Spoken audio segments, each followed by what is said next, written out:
Hi guys, Britain needs to be less woke, whatever that means, and it needs a bit more Trump. That was the response from two royal watchers who were interviewed by GB News outside Windsor Castle. Now, a side note, do you know that there are people who spend their entire weekend or an entire day standing outside Windsor Castle or Buckingham Palace hoping that a member of the royal family will look out the window?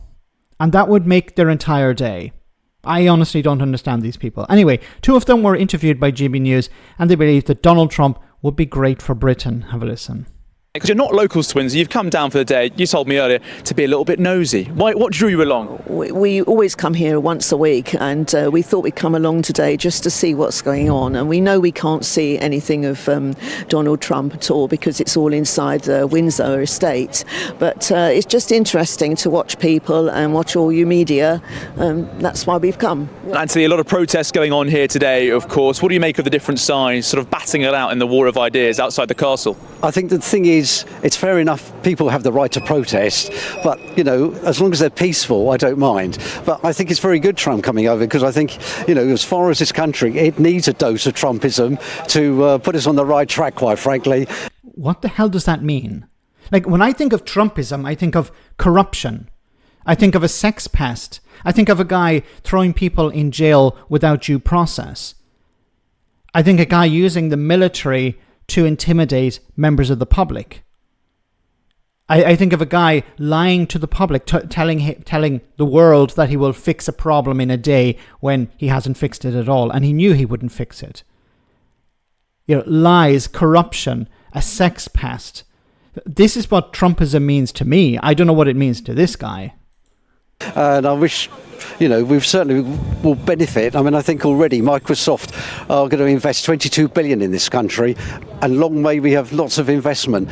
And I think we need to have a friend in this world, particularly with the state of the world at the moment, you know, and Donald Trump is not a friend of Britain. Now, when it came to the investment, that's a separate issue. These are private companies deciding to invest in the UK. You know, some of it may be related to the United States government deciding to invest or promote AI and reduce regulations to allow businesses to experiment a bit more. We'll see the results of that in the coming years. But in what way is Donald Trump a benefit to Britain? I don't understand. I'm all in favour of the American relationship. Obviously a lot of free speech going on here at Windsor today, a lot of open and good-natured debate. Do you think this country has a free speech problem that we can learn from the United States? Well, I don't think we can learn from the United States, but I think it's just unfortunate with this particular government. You know, everything is very, a bit woke, to say the least, you know, and that's just creeping through. I would love for somebody to ask people when they say woke, what do they mean by that? We never get a proper definition of woke. It's like, well, it's stuff that I don't like. Okay, that seems to be the clearest definition I can find for woke or wokeness.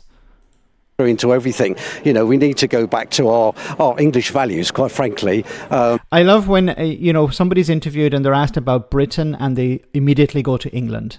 It's like, we need to go back to English values. How do people in Scotland, Wales or Northern Ireland feel when somebody says, well, Britain needs to go back to English values? And a good dose of somebody like a good Conservative government again, or even reform, quite frankly. We need to go back to the times of the Conservative Party. Like Boris Johnson, maybe Liz Truss. Need to go back to, solid values. What does... Or maybe it doesn't mean Boris Johnson or Liz Truss. Maybe he talks about Theresa May or, I don't know, David Cameron or maybe John Major. Like, how far do we have to go back? Is it Thatcher? I don't know if this guy is old enough to have voted for Thatcher or believed in Thatcherite policies. What does he mean, a conservative? But then he says reform. So it's not about going back to some sort of decent, if you wanted to say, and there's a lot of heavy lifting there, decent type of politics. No, you want to go back to something like Boris Johnson, because that's what Nigel Farage is like. And Janet, do you think, like Anthony, that Britain needs a dose of Trumpism to get things back on track? Yes, I do, actually. Yes, I agree with him. Yes, yeah. Well, lovely speech to you both today.